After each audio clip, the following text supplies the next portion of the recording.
we're just going to start rolling, and as people come in, hopefully they can pick up where we are in the presentation. So again, thank you very much for joining. This is the first of what is going to be many Root Secure webinars in our webinar series. Near the end of the webinar, we're going to be asking for people to participate as part of a poll on what future webinars we're actually going to be presenting. And today we're going to be talking about understanding, evaluating, and improving your cyber risk posture. So this was a pretty popular topic whenever we've been at trade shows and whenever we've been engaging with our customers. So we thought it'd be worthwhile to talk about what cyber risk is, what contributes to your cyber risk, the things to consider when you've got your cyber risk, or when you're trying to figure out how to evaluate and quantify cyber risk in your organization. So to quickly talk about the company, and this is the only product slide that we're really going to be showing through this webinar. So we are trying to focus on this being a more educational series versus anything around selling a product and service. Obviously, Root Secure is a cyber risk vendor, and everything that we're doing there is focused around cyber risk, phishing, dark web, and those sorts of things. So, whenever you're looking at, cyber risk and looking at potentially quantifying cyber risk, do consider Root Secure. Moving on. So the first thing I want to talk about with cyber risk is understanding hackers. So when you're actually, considering your cyber risk strategy and you're trying to figure out what's going on and what's actually driving people and what's driving their motivations on why they might want to attack your organization or why you might end up getting ransomware or any of those sorts of cases, the first thing is to consider who is actually behind the computer, who's actually executing something against your network. And most people, they think the 400-pound hacker. This is became a little bit of a pun throughout the U.S. election with Donald Trump talking about 400-pound hackers. You've got the stereotypical nerds that are basically trying to fight the man, and they're just trying to find every opportunity they can to disrupt. And then you've got the super elite syndicates that are trying to extort information out of banks and extort money, fractions of pennies from every transaction. These are the Hollywood version of your hackers. These are the over politicized versions of your hackers. Nothing can be further from the truth. You don't usually see the faces of an attacker or hacker. And here's an example. Most of you probably haven't heard of this individual. So this is Yevgeny. Yevgeny lives in Russia. This is probably no big surprise. And he was actually originally responsible for the LinkedIn and Dropbox hacks of 2012. He's a person of interest to the Mueller investigation in the US currently, but effectively he's made his fortune by exfiltrating information around accounts and user information, passwords, and selling it to the highest bidder in the dark web. So when you're thinking about what's motivating hackers, there really isn't a clear answer, but I do want to say that ransomware is not the single focus of every hacker. In fact, it's not the focus of most hackers, because ransomware is very a temporal thing where you can only run a ransomware attack for a certain amount of time and you need to cash out quickly. So these things only happen when there's a very large opportunity, where there's a very large exploit that can be easily exploited across a mass number of people, like the Eternal Blue vulnerability from a few years ago. But when you start looking at this is what most cybersecurity vendors focus on, because this is the scariest thing that can happen to your organization. If you got ransomware tomorrow, the level of disruption is immense when you talk about servers and workstations that can be impacted by ransomware. So naturally, it's easier for organizations to market this as a market problem to you, but in reality, the problem is much deeper than this. And there is no quick fix button to solve ransomware. And I'll talk a little bit more about how you can defend against ransomware in those sorts of cases, but there is no undo button. So how do hackers make money? How did Yevgeny make his Lamborghini payments? So the important thing to understand is there's value to every piece of information that a hacker can get off of your network. So whether they're hacking your users for personal information, if they're trying to get access to your machines, if they're trying to get access to your customer information, everything from a Spotify account to a complete medical record carries a dollar value in the dark web. And you might wonder, why would somebody want to buy my complete medical record? Well, if you're in a country that has universal health care, it might be used to create some sort of medical fraud to actually get a health card made where you can get free health care, and that sells for big money. Credit card information, if it hasn't been reported as fraudulently, the data is being extracted and being used fraudulently, you have an opportunity to get a few transactions, a few services, potentially even pay for like Amazon or Azure costs with a fake credit card and be able to use that information to perpetrate more hacking. So just if you look through each one of these, there is a dollar value. The freshness of the data matters, and that's why you see kind of the ranges in some cases. But the important part to note is this is the primary target, is information. It's not ransomware. It's not deploying some elaborate rig on the network. So we did a study. Again, this is a kind of a makeup webinar for all the people that weren't able to make our webinar from earlier in the week. But we had 52 registrants. It actually ended up turning into 60 plus registrants. But this is still good enough to give you an idea of a sample size. So we took those emails and we compared them to dark web passwords that we had in our database. So if you want to do this, check yourself. There's a website called haveibeenpwned.com. You can put in your email address or email addresses and see whether or not your emails have been compromised. We did this internally, and we've anonymized the results so that you can see just how big this problem is. So everyone that was in the webinar in total, 20 of those 52 that we measured had their email addresses and passwords in the dark web. So at some point, their email had become compromised and it became available in the dark web. Now, 7 of those were from 2018. 7 of those were from 2017. So again, these are breaches that occurred either in LinkedIn or Dropbox or some other platform or some other phishing or hacking event that had occurred. 4 were from 2016 and 2 were from 2012. So when you're looking at the breakdown here, that's over 40% of our webinar registrants that had their information on the dark web. And when you look at it, many were from LinkedIn, which means as soon as somebody compromises your LinkedIn, they have access to your entire connection base. So they know who you're connected to. They can send out messages. They can get additional targets or potentially information on a target. It might not even be you. In most phishing cases, people will pay for information on users, find out who their boss is, find out who their employees are, and so they can perpetrate better phishing and spear phishing attacks. And then the other 4 that we had from a major service were from Dropbox. So again, 4 registrants of our webinar had their accounts compromised. That means if they had files that they were transferring potentially sensitive information, and this is why I wouldn't recommend using a consumer version of Dropbox for transferring sensitive information, specifically credit cards or any account information.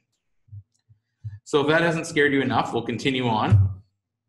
So I want to talk a little bit about misdirection, and this is mainly because the media and other vendors and cybersecurity in general points people to very scary truths, which I think aren't very true.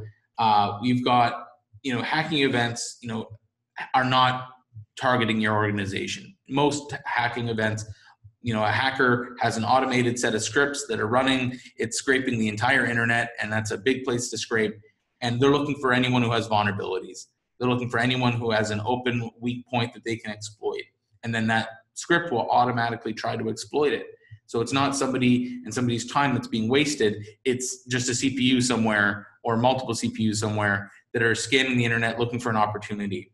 So they aren't targeting you specifically until they actually get a foothold in your network. So they've automatically hit you, they know you have a vulnerability, they get into your network, then somebody starts paying attention and says, okay, what is my catch of the day?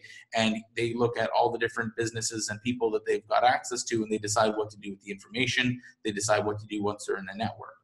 The goal for these attackers, obviously, usually isn't to disrupt your network. Again, in those super large cases where there's a large cash grab opportunity where there's a big vulnerability that's likely going to be patched in a day, they might try to deploy something like ransomware. But most of the time, they want to sit and camp out in your network, and they want to observe all the information they can get. They want to learn all about what information you have, what information do you store for your customers, what information do you have of value? Is there some big event where they can actually intercept cash? There was a case where a hydro utility was phished to basically change wiring information for a payment they were about to make, which means they were in the network reading emails and they understood an event that was about to occur, and then they phished the right individuals to get them to do something that made sense to them, like change a wire information. Hey, we changed our bank account. Here's our new wiring information. Can you send that hydroelectric turbine money of $500,000 to this location? And they did, and it was successful. And then the last point is you don't recognize breaches very easily. It's extremely difficult in most cases where you're doing a penetration test or you're trying to look at firewall logs. You're either going to go cross-eyed looking at millions of log entries every day, or you're going to miss a few breaches that are in your network. And that's why plugging those holes and identifying how people can spread in your network and trying to be preventative, which we'll talk about it with the cyber risk equation here, is something they need to focus on. But don't worry, there's plenty of cybersecurity vendors that are out there. There's thousands to choose from, and all of them do different things, all things of value.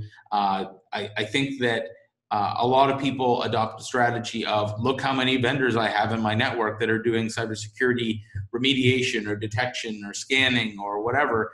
And don't get me wrong, we are a vendor in this space, but I want to explain where we fit. It overlaps with many different areas on this spectrum. But most people, if they don't have a cybersecurity strategy and they're not implementing some sort of strategy that's holistic with education in the workplace and policies and processes, really there's no vendor in the world that's going to be able to stop all the different types of attacks, even if they're layered on top of each other.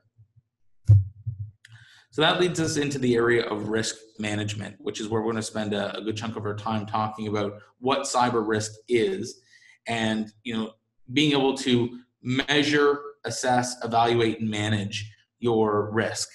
And this is actually very difficult, but this area of risk management has been around for a very long time, predating everything from cybersecurity vendors and everything to do with technology. People had to do risk remediation for business deals. Who am I dealing with? Do I do a background check on this person? Do I find out if they have a criminal record? You go back even further, like people were making decisions about whether they're going to invade this castle. Like those risk management decisions that are being made for the history of time, maybe even before it was called risk management.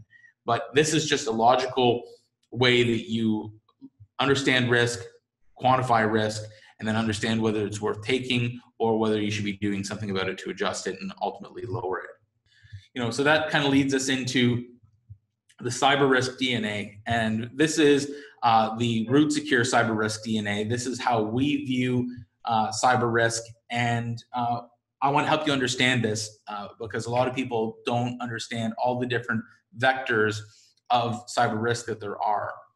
So the first and foremost is people.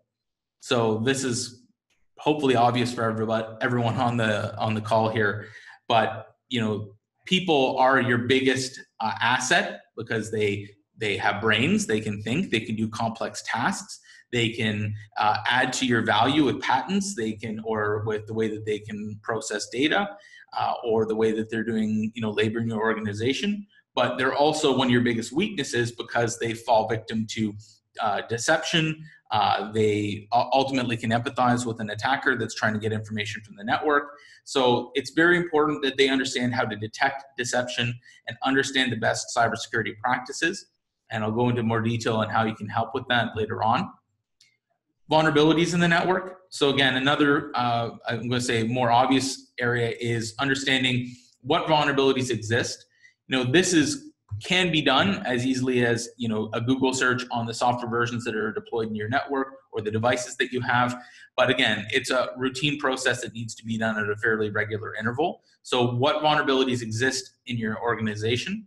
And I'm not saying that you tackle everything here. I'm saying that the more that you tackle, the better. And there's different ways that you can evaluate that.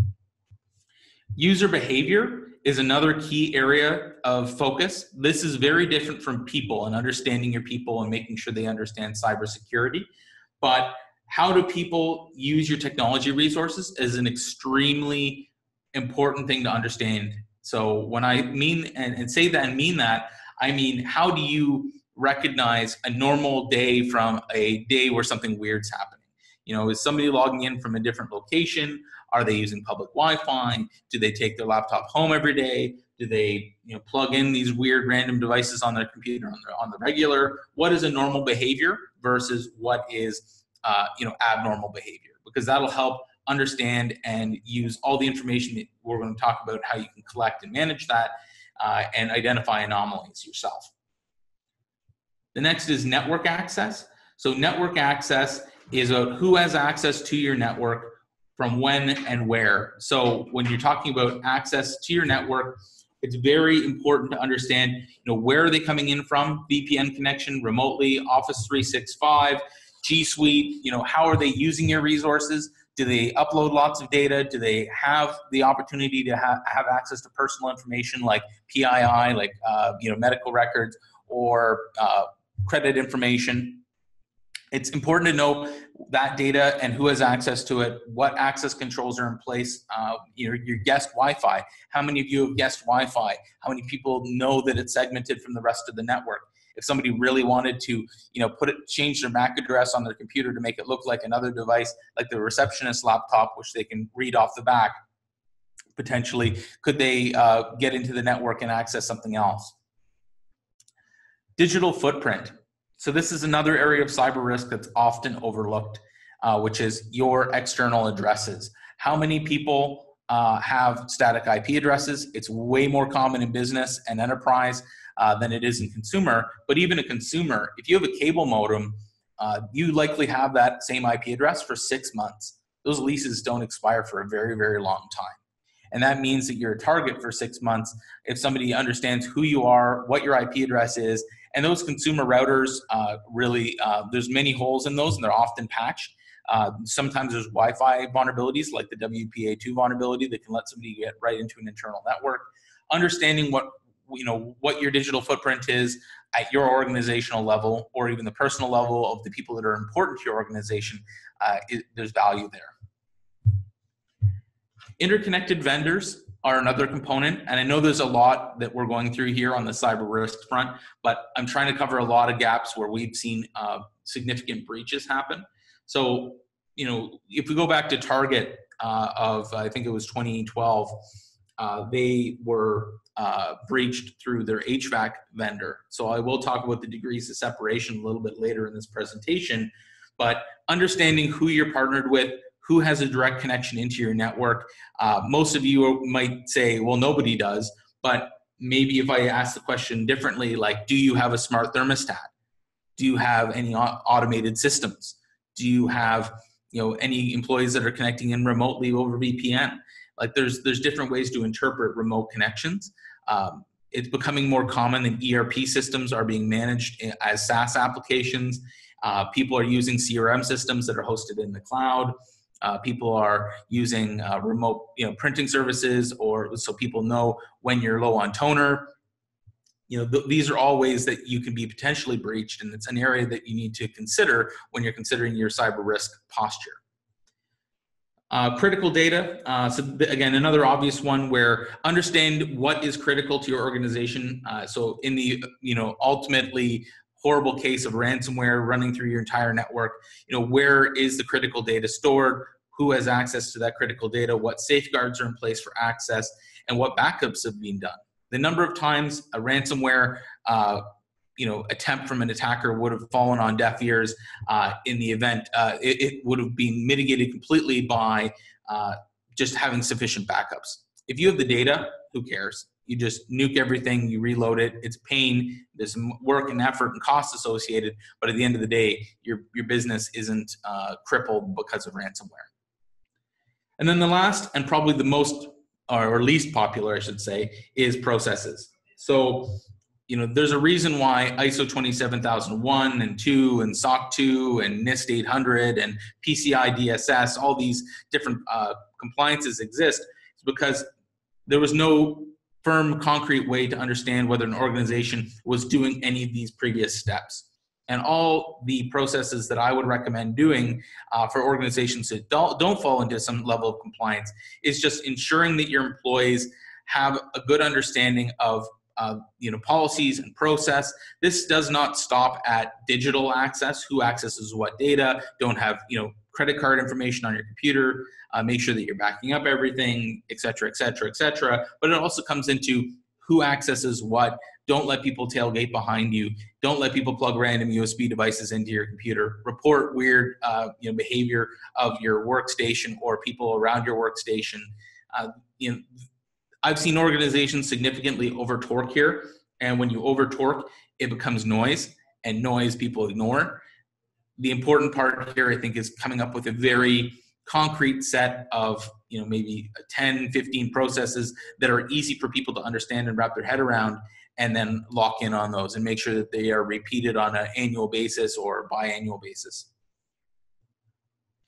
So that makes up what we see as the key components of cyber risk. And there's a lot there. There's many ways to interpret what I've just talked about, but I think that if you learned even one net new one that you weren't considering before, then I think that this was a successful webinar. So we're going to run a poll now. And our poll question is going to be, what is your biggest challenge in keeping on top of your organization's cybersecurity needs? So the ones that we've got here are technology, people, and budget. These are the most common responses that we get from our customers and anyone that we've been interacting with. It looks like we've got a pretty even spread right now across the board. I actually wasn't expecting it to be this even. So, from the votes that have come in, it looks like technology and budget are the number ones, and then people are perceived as the lower barrier. So, I'll talk a little bit about how we can address the technology side, and we'll go into that a little bit later on now. But from the budget side, this is a really challenging one, and this is one that we hear fairly often. I'm going to try to show you ways that you can generate, an ROI case for putting something in place. I think that there's understanding your cyber risk is extremely important. And the next step here is, how do you measure cyber risk? And there's a lot of different ways to do this. There's ways to do this that are free or are low cost. There are other ways to do this that are low cost, and then there's obviously the sky's the limit from those thousands of vendors that I showed you earlier. So the first and the most popular, it seems, is the do nothing technique. When you start looking at cyber risk and you find some scary stuff, people don't want to find the scary stuff, so they plant their head in the ground and say, I don't want to measure, I don't want to understand, and I don't want to evaluate. And I understand that there's a lot that can happen here. You can start running a scan on 100 machines and find out all 100 machines have critical vulnerabilities that you need to address. I truly believe that the organization at large needs to be aware of this, especially this day and age where ransomware is becoming more common. Data exfiltration from networks is becoming a weekly event that we're hearing about, some cyber event, to the point where they doesn't even make front page news anymore. But the key point here with cyber risk and all things cyber risk is you need to understand it. You need to understand your posture. If you want to have a hope in hell to actually get people to invest in your department in solving these problems, you need to have the data. Like any company, even in my company or previous companies, I've always had to present a business case for making a decision, for making a choice on vendors. If I went to the executive and said I wanted $200,000 for stuff, they would say no, or what stuff, why, all the usual questions you would expect to get. So you need to start by measuring.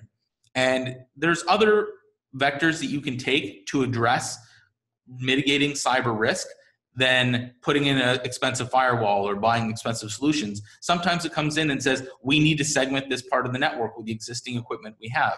We need to back this data up onto USB devices or other, just in case something bad happens, because I would rather have, some bootstrap solution versus no solution.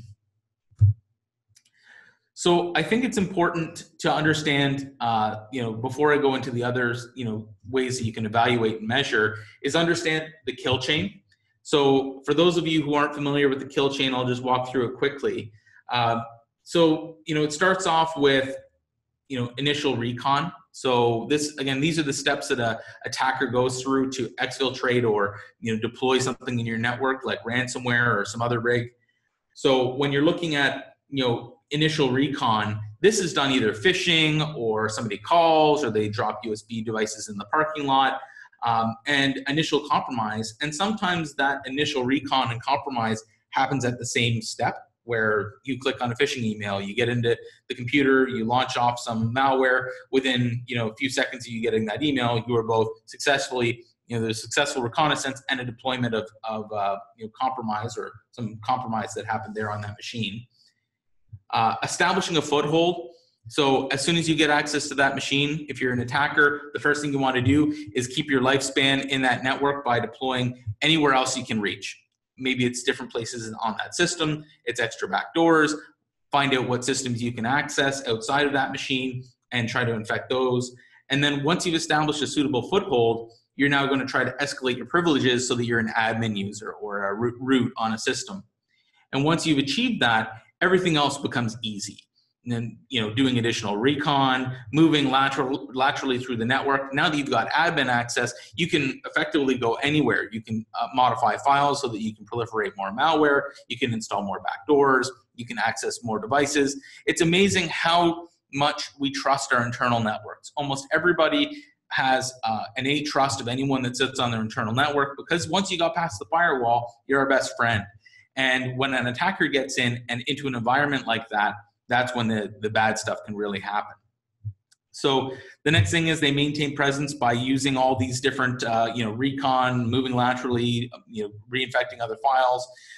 Again, they do not necessarily make their presence known. They're not going to throw a big red nasty ransomware screen up on there unless they have good reason to. So unless their complete end game is to do it, and even the ransomware of the past, in some cases has been a mistake where somebody deployed it and it just spread beyond the actual intended target, most attackers want to exfiltrate information from your network. They want to read your emails. They want to find out how they can get you to wire money to them by accident, by changing wiring information and sending you elaborate spear phishing emails. That all takes time. And once they're in your network, you become something that they focus on. Again, they didn't target you, but now that they've got you, they're now going to start looking at the data and figuring out ways to manipulate it. And then, of course, completing that mission, which is ultimately digging in, getting information, deploying ransomware, deploying some other malware.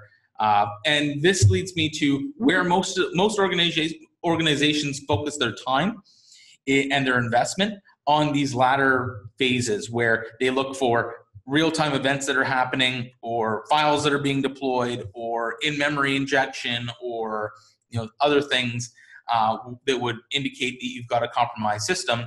Most of you probably have some form of antivirus software, which is, again, the latter stage of this whole kill chain. Is they put something malicious on the system, it's either too late or it's caught. And just think about the speed in which this is being developed now. Like, how often is your antivirus truly being updated, and how often are you really protected from the new malware that can be created? It's all signature based for the most part. So, when you're focusing on this area and you're looking at threat indicators from your firewall, and you start looking at, you get, log fatigue by looking at your firewall logs, or you've got a third-party service looking at your firewall logs, you're looking at the latter half of the equation here. And the whole point of this webinar is to get you to focus on these steps here. How do you prevent the reconnaissance from being successful? How do you identify or prevent that initial compromise, which is plugging those vulnerabilities? How do you, prevent them from moving laterally in the network and establishing more footholds in the network if they do get into a weaker computer? These are all pieces that people don't focus on. And this is what I want to, drive home in this webinar here. So the 3 areas that I'm recommending that you focus on and we're going to talk about here is social engineering simulation, training your employees to understand deception, understand phishing, understand spear phishing, continuous vulnerability scans, not just a pen test. If I hear pen test one more time, I'm going to throw my laptop through the window. A pen test happens once, unless you have a guy coming in every week or every month. I'm not going to be satisfied with the answer. And then the last one is endpoint agents, being able to understand what's happening right on the machine. I can't think of a workplace now where they aren't using laptops for a large percentage of their machines, and they leave the network. They are now out of your, they're now out of your protection. You don't have full control over what networks that goes on and who's accessing what, who's installing what, who's plugging what into that laptop. So being able to understand what's happening there and take the appropriate measures. So the first is social engineering. So this is, bar none, one of the most successful ways to get into a network for a pen tester. We did pen testing for a number of years. We've worked with penetration testers, and their answer is always, I can get into a network with enough time, because if they hit enough walls with the the resources and the hardware that's deployed, like firewalls and vulnerability scans and whatnot, they just drop a few USB sticks in the parking lot, or they send a few targeted emails, they send some convincing spear phishing emails, and they get in. Deploying a custom rig that doesn't set off any antivirus, phone's home, you can reverse SSH tunnel into your network, and then boom, we can do whatever we want. And then once you're in that network, even the smallest vulnerability can become a target. So the concept that I want to share with you is a concept of herd immunity, which is effectively, if you immunize enough people in your environment, even if you get one person, it won't proliferate through the entire group. So if you have 100 people and 80 of those people are trained and understand how to detect the deception, it in fact actually protects the remaining 20. So the key point here is these people, and this is very much a medical term when you're talking about immunizing people against like the flu and those sorts of things, but the same thing applies with social engineering. If you go through the same motions with training and going through the proper motions and making sure people have good cybersecurity know-how as far as detecting phishing emails and understanding deception, you're going to be much better off. But what does that regular training look like? You've got many different roles in your organization. You have executives that have access to maybe fobs that can then open up bank accounts and can transfer wire information. You've got remote employees that exist somewhere else in the universe that you don't have control over, that have VPN credentials to get into your network, that are also, don't have the same level of connection with the network. They don't talk to their peers. They don't know that there's, a known phishing email that's going around. And then you've got employees that are just sitting at their desk that are working hard, that might fall victim to just, complacency and just click on an email if they aren't looking for it. So being able to craft different phishing campaigns against these different types of users on the regular is important. I've seen this done more often than not, and all the different products that seem to be out there today all focus around hitting everyone with the same kinds of emails, or goofy emails that are really easy to detect. But I think that the takeaway that I get from social engineering simulation is that you got to get tougher. Everyone's got to get tougher. You got to do way stricter, and more targeted emails, because everyone needs to learn, and these things need to get progressively more difficult as you train.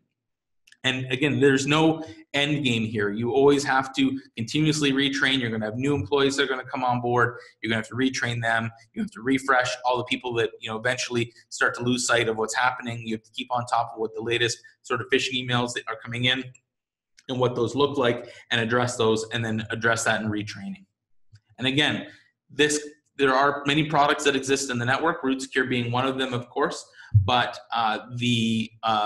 you can do this without a product. You can set up your own PowerPoint presentation. You can walk people through training, and you can do this and you can do best effort, and it's still better than nothing. Continuous vulnerability scanning. So this is an area of focus for us here at RootSecure. It's an area that we think is extremely important because it's often overlooked. It's understanding the vulnerabilities that are in your network. Most people don't understand the severity of certain vulnerabilities.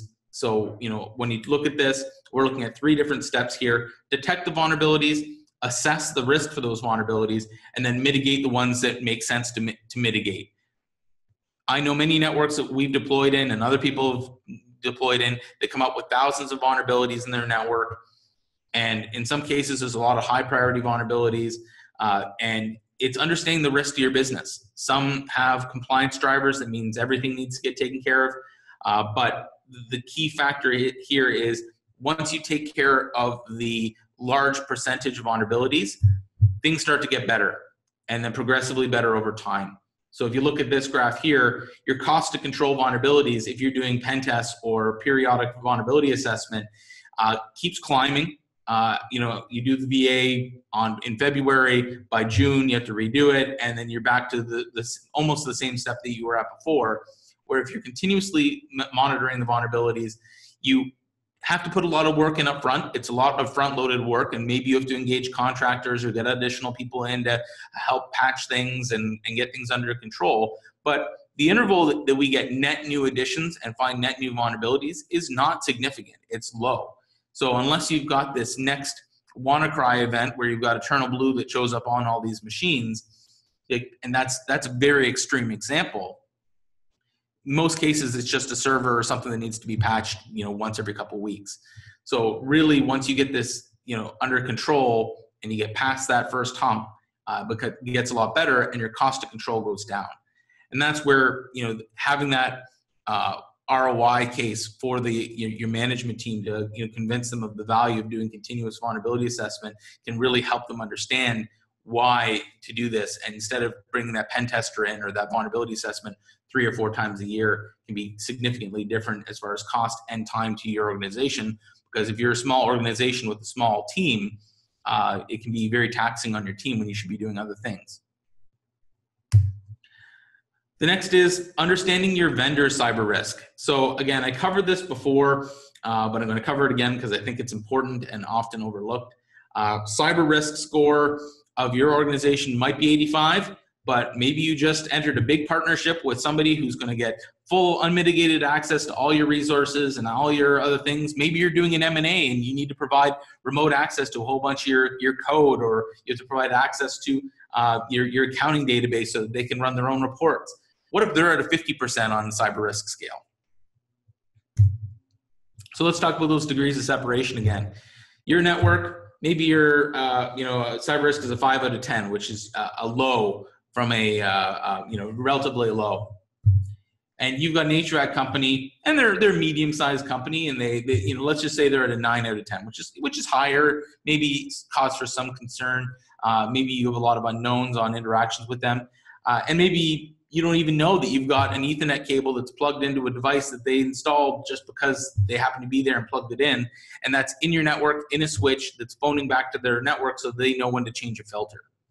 But what happens if they're using a freeware service that they just got off of some website because it helped them build a product that did this monitoring? Maybe their software guys aren't as good as your software guys, or maybe their software guys just said, hey, this is the easy solution, but they don't consider the fact that this freeware has some critical vulnerability and it's not being patched because it's free. And that all of a sudden magnifies the problem times 10 for you, because now you've got tunnels to another company that has access to some other software without doing that regular due diligence on those vendors. And I'm starting to see it happen more and more now, where RFPs and your partnership agreements has included in you being able to do a scan of their service, scan of their devices they put on site, scan of their digital footprint from an external side. I've even seen people do social engineering simulations against other companies so that they understand that the company's actually executing on the policies that they say they are. So understanding these degrees of separation with all the different vendors, and make no mistake, the Ecobees, the Nest thermostats, the Ring doorbells, the the D-Link web cameras. All of these devices at some point or at some point in the future are going to have something that requires patching, and understanding the vendors that are connected in your network is very, very important. So, the last pillar here is the endpoint software advantage. Endpoint software, whenever I say it, people roll their eyes. They go, more endpoint software. But in reality, there's no other way to get the information that you want. I mean, everyone wants this magical silver bullet. They're looking for the one product that does everything. But the problem is, when there's one product that does everything, it usually doesn't do everything well. Antivirus is good at telling you when certain patterns are matched and terminating applications. IPS, IDS systems are designed to look for specific events in your computer and terminate them. Other systems are looking for vulnerabilities locally on the system. But the advantage of having endpoint software is just you have visibility into that device, whether it be mobile, whether it be remote, whether it be a remote office. Maybe you have a branch office that only has 2 machines. Are you going to put a Palo Alto firewall there, or are you going to deploy a completely new site license of a whole bunch of other software? Are you going to make sure that that's always up to date? Or are you going to adopt more of a zero trust model, install some endpoint software, let them access the internet, and make sure that they're accessing resources and controlling their access by means of the several endpoint agents? So when you're looking at endpoint agents, they've evolved a lot. And again, we offer one, but at the same time, there's lots of options that are out there. But make sure that you've got your checklist figured out. Can you understand and see what wireless networks are available? For those of you who aren't familiar with there is a device called a Pineapple, and it's essentially a wireless interceptor that basically can man in the middle all your sessions. Can you see those and detect those? Can you use all your endpoint agents and all your workstations that have it installed as probes to find out if any of this is present in your network? Can you see the active processes that are running on those machines? Can you correlate those processes and say, hey, these same processes are running, they're eating up a lot of memory? And these things are operational. Make sure that you've got the operational value out of the tool that you want as well. Cybersecurity products, a lot of them do one thing. They collect a lot of telemetry, they manage a lot of information, but they give you very little back as far as being able to look at the operational aspects of, software inventory. What public and private IP is being used by this workstation. If they're traveling all over the world, I can develop a much higher risk score for a user that's traveling, every day of the week in different locations on different networks with the same vulnerabilities as somebody in headquarters, because there's a higher probability they'll be exploited out in the field than they are going to be in my office. USB logging, so understanding USB devices that are present in the network, understanding whether it's a storage device, if it's keylogger, if it's keyboard, understand what's plugged in. But this has to be done very quickly. So if you're one of those one-man IT shops and you can't look at every single log every moment of every day, you need something that's actually going to boil stuff up to the surface, like storage devices that are being plugged in. Is this okay? Is it not? How's it being used? Or is there a combination of events that would justify this sort of alerting? File system anomaly detection. Your Windows system files don't change unless you're doing Windows updates. So if you've got something in your System32 directory on a Windows system that's changing for some reason, that's something that you might want to know.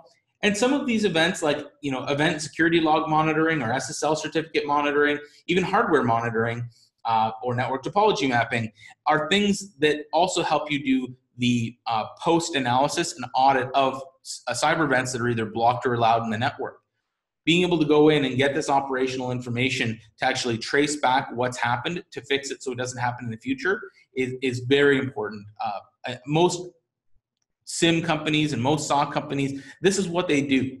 They don't guarantee 100% we will block everything from hitting your network forever, but what they also commit to is being able to go in and walk back what happened. And this is the sort of technology that they use to do that. And by having this sort of information at your fingertips, you own the data. It's not owned by somebody else. So just again, connecting the dots. And this is more of an example of why behavior information is important as when we're calculating out cyber risk. Look at, a SSL certificate that's discovered on a machine that's unknown. You've never seen it before. It's not one of yours. It's you've never seen this in your life. There are databases that talk about harmful SSL certificates, but let's just say for the sake of argument that we have an unknown one. Let's just say at noon today, my laptop's seen in Canada, but at 1 p.m., now all of a sudden I'm connected through Russia. So maybe my machine, my connection's being compromised. I've been put through a tunnel without knowing it. I've got sessions that are being manned in the middle. This is actually a real case where people have actually intercepted traffic and you've been routed through a completely different network where it was legal to actually man the middle of your flows, where you could actually access it. It's happened with cell phones using devices called Stingrays. It's happened with Pineapples, which is specific to Wi-Fi. And I've been at trade show events where all of a sudden my GeoIP information changed from being in Spain to showing up that I was in the middle of, I think it was like somewhere in Africa. And I connected to a rogue access point that somebody had set up. Are they connected to a public Wi-Fi access point? So you're seeing that the risk scoring is now changing dynamically as I get more behavior information from my system. And ultimately I get an unexpected privilege escalation because something has happened. This helps me walk back. Imagine reversing this whole chain of events to say what happened with this machine and having access to that kind of data. But more importantly, being able to identify this in real time that something is happening. This is what behavioral analytics and the endpoint software and where all these pieces kind of all connect together. So we're going to wrap after we do our last poll. This webinar was kind of our first of many. We're hoping to do many directed by what you'd like to see more in the future. We put up a number of topics here. If there's something that we haven't listed that you're interested in, do put it up in the questions and we'll make it a part of our topics poll for the next webinar. But it looks like there's a lot more on the lessons learned. Looks like there's a lot of interest around IoT and cyber risk. It's a popular topic as well. Just going to wait a minute for this to come through. If any of you that aren't participating as part of the poll already have questions, feel free to type them in because I'll be covering them after we do our wrap up. So it looks like we're almost, looks like IoT and cyber risk is going to be our winner for our next topic. There's a lot of interest there. It's certainly an area that I have a lot of expertise in. So we'll take this under consideration and we'll put this together and you can expect to see that in September.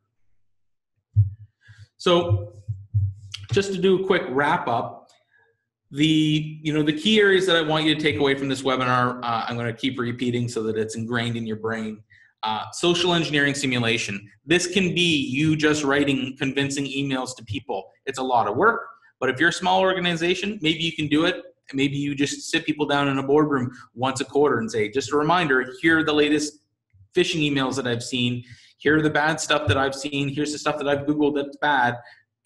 Just creating awareness with people that these things happen is important and it's effective. Being able to actually measure and see who's susceptible to social engineering simulation and automating the training and then the retesting is something that you can do. And that's something that we can help you with. The continuous vulnerability scans, there's no excuse anymore. There's so many solutions to do this. Some of them are, there are free solutions that exist. There are solutions that are designed to make it easier for you to understand the remediation and monitoring and continuously monitor. You got to do it. You need to understand what's present in your network and help prioritize that. Whoever's helping you do that, focus on it.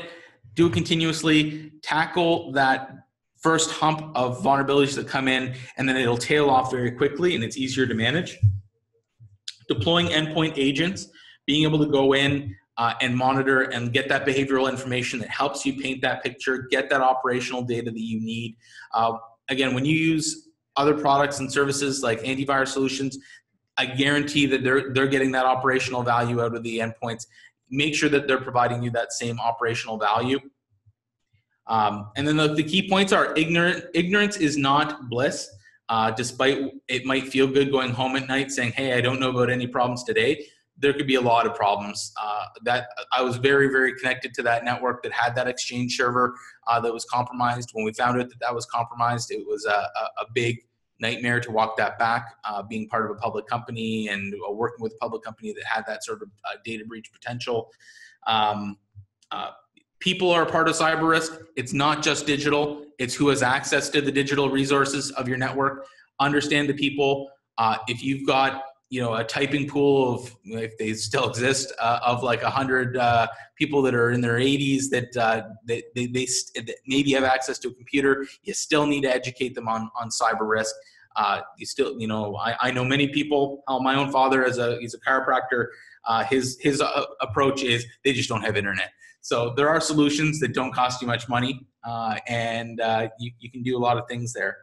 And then the mission is never accomplished. This is not meant to be a demotivational poster. I can imagine seeing the kitten hang in there, but the mission's never accomplished. It's a moving target. Attackers like Yevgeny that I showed you at the beginning got the Lamborghini by getting information from networks. There's people that are always going to be trying to profit from information they gather through deploying ransomware or whatever the next thing is. Don't be scared of it. Plug the holes. Find all the different opportunities that you can to harden your security, whether it be through vulnerability assessment or better education or unplugging the internet, whatever is feasible for your business to make your security posture better. You just need to adapt. And it sounds like a kind of a cop-out answer, but the reality is people are going to try to innovate in ways to hack your network in the same way that other companies are innovating to protect your network. So I'm going to pull up the questions. Hopefully everyone got value from this webinar. It is recorded, so you will be able to pull this up on our website in the next 24 hours, and you can replay it or share it with others. So the questions that I have that I'm going to respond to anyway are,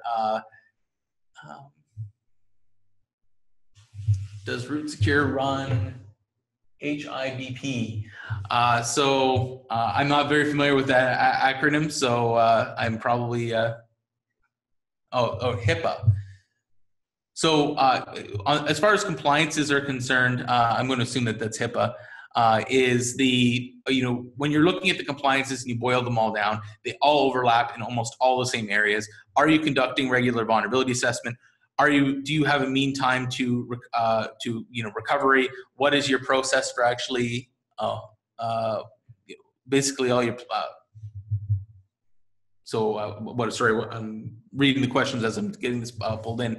So back to the HIPAA side is whenever you're talking about compliance, the important part is there's a lot of overlapping requirements, many of which are done through social engineering, simulation, vulnerability assessment, penetration testing. All these different things overlap with almost every compliance. From the Have I Been Pwned, we do our own version of Have I Been Pwned with our own database. We update our own information. Obviously, we can pull their APIs because they have open APIs on their website, but they do rate limit those. So on our side, we're doing the same thing with the same information from the same sources.